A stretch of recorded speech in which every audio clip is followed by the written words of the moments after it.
Oke teman-teman, ini saya tunjukkan, ini yang di tengah ini adalah blackstrut betina ya. Ini akan dideketin sama betinanya, sama jantannya ya. Jadi betinanya saya deketin dengan jantannya. Jadi saya minta bantuan teman saya untuk jejerin ya. Jadi caranya adalah dijejerkan saja. Nah karena ini sudah jodoh maka lebih gampang ya, karena sudah sering beranak, sudah sering bertelur jadi. Nah ini akan dijejerkan. Nah ini betinanya kelihatan birahi ya, mondar mandir mondar mandir.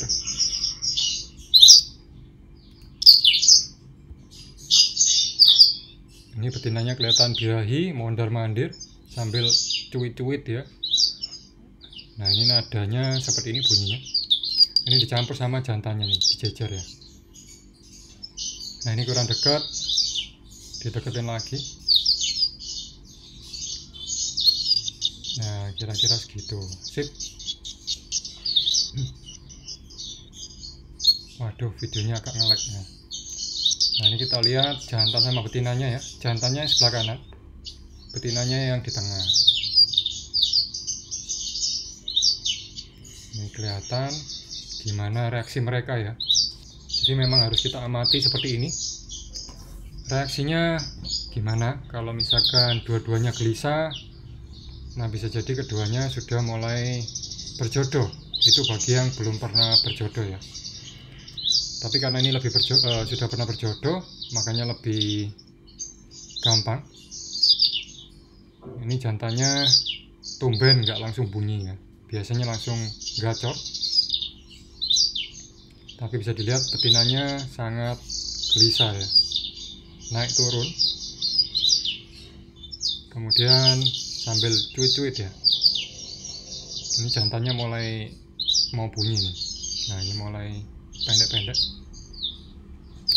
Terkadang ada jantan yang nggak langsung bunyi. Nah ini jantannya buka sayap ya, kelihatannya.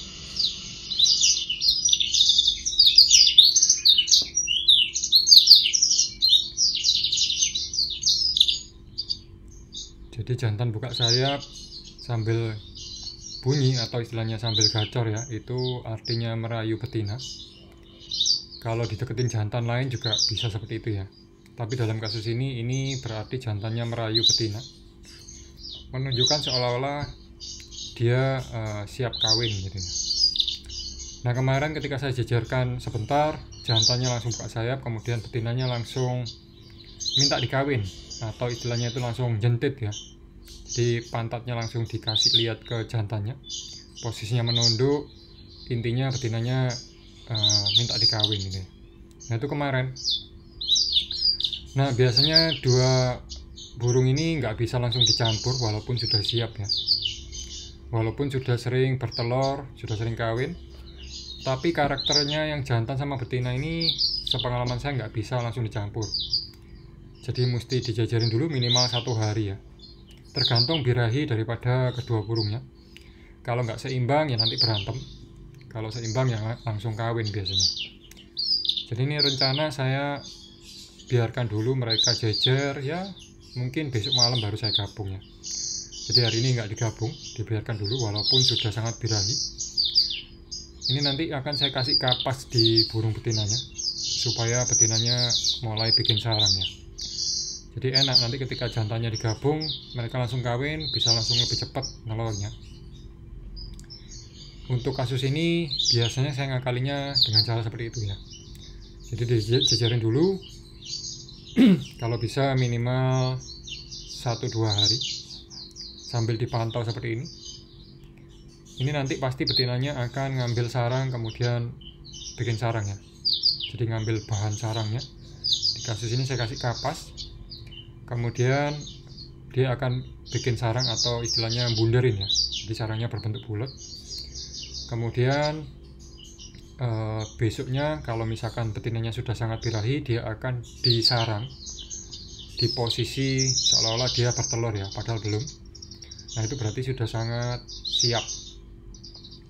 Jadi kemungkinan besok malam saya campur ya. Kita mesti pantau, kalau dirasa sudah siap kita campur. Tetapi saat dicampur juga kita perlu perhatikan apakah berantem parah atau enggak gitu ya. Kalau berantemnya biasa ya biarkan saja karena itu wajar. Tapi kalau berantemnya parah ya dipisah. Tapi kalau langsung kawin, nah berarti ya sudah biarkan. Berarti sudah birahinya pas gitu ya. Sama-sama kebelet kawin. Kira-kira seperti itu ya. Jadi ini cara saya menjodohkan burung.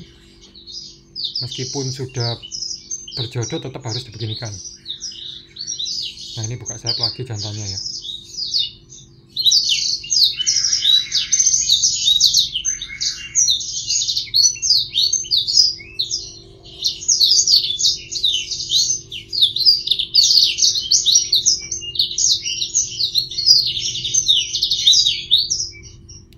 Nah, bisa dilihat gerak-gerik daripada burung jantan dan betina.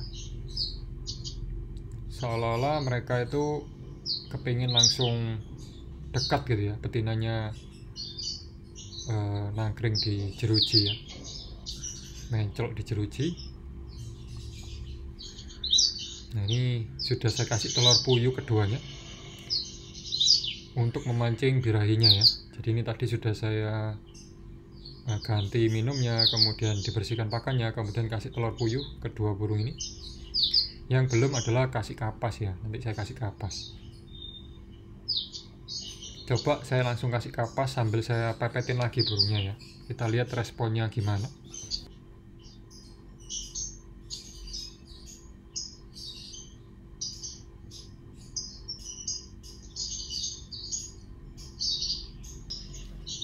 Oke, seperti teman-teman bisa lihat tadi saya udah kasih kapas. Kapasnya kalau misalkan nanti malam habis atau besok pagi habis ya ditambah lagi. Nah, ini nanti siang atau mungkin malam saya akan record lagi ya. Saya rekam lagi, saya pantau lagi supaya kita bisa lihat betinanya ngambil kapas atau enggak. Apakah kapasnya dibuangin ke bawah atau dimasukin ke sarang gitu ya. Jadi ngambil kapas belum tentu langsung bikin, kadang dibuangin ke bawah.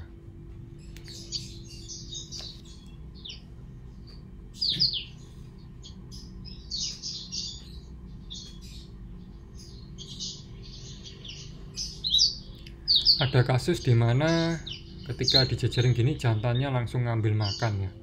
Jadi langsung makan. Itu bukan berarti cuek, tapi bisa jadi jantannya itu mau ngasih makan betinanya. Itu juga pernah terjadi ya. Jadi ketika dicampur, mereka nggak langsung kawin tapi jantannya ngasih makan betinanya. Atau istilahnya itu loloh-lolohan ya. Jadi jantannya meloloh betinanya.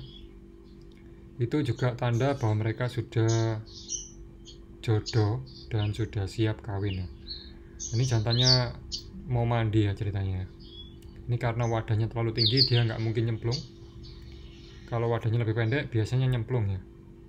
Tapi biasanya burung mandi seperti ini bisa jadi dua pertanda. Yang pertama pertandanya burungnya sehat, jadi kepingin mandi supaya bersih ya, karena itu alami. Kemudian bisa jadi jantannya itu kepingin memikat betinanya. Jadi biasanya kalau kita mau apel gitu ya, kita kan mesti mandi dulu supaya kelihatan ganteng, supaya kelihatan cantik. Nah burung juga seperti itu. Ini bisa dilihat betinanya juga kayak mau mandi ya, mencelupin mukanya. Jadi kalau dilihat dari kondisi ini, kayaknya mereka berdua mandi bukan karena gerah ya, tapi memang karena kepingin menunjukkan ke pasangannya bahwa mereka itu rupawan gitu ya. Jadi yang jantan kepingin nunjukin kalau ganteng, yang betina kepingin nunjukin kalau dia cantik gitu ya. Kira-kira seperti itu untuk analoginya.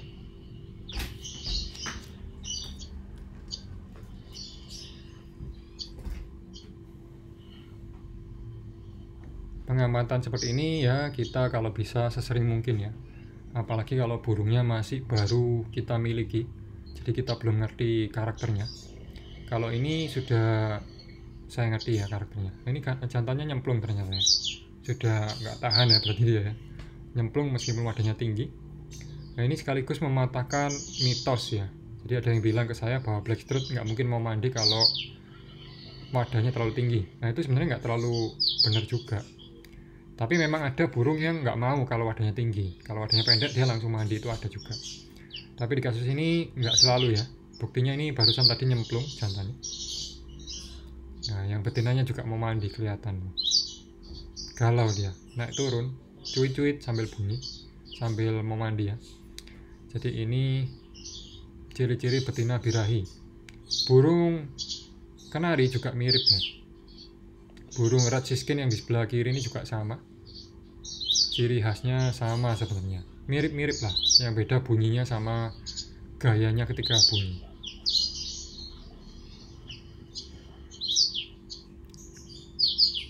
Oke, untuk saat ini sementara begitu dulu ya teman-teman, semoga bermanfaat. Nanti saya akan record lagi, kalau nggak siang ya mungkin malam ya. Oke, semoga teman-teman yang ternak juga lancar, burungnya sehat, dan rezekinya lancar ya. Teman-teman juga semoga sehat. Bagi yang mudik hati-hati di jalan, bagi yang nggak mudik ya tetap semangat, bagi yang nggak merayakan lebaran ya selamat berlibur ya. Oke, sampai ketemu lagi di video berikutnya. Bye bye.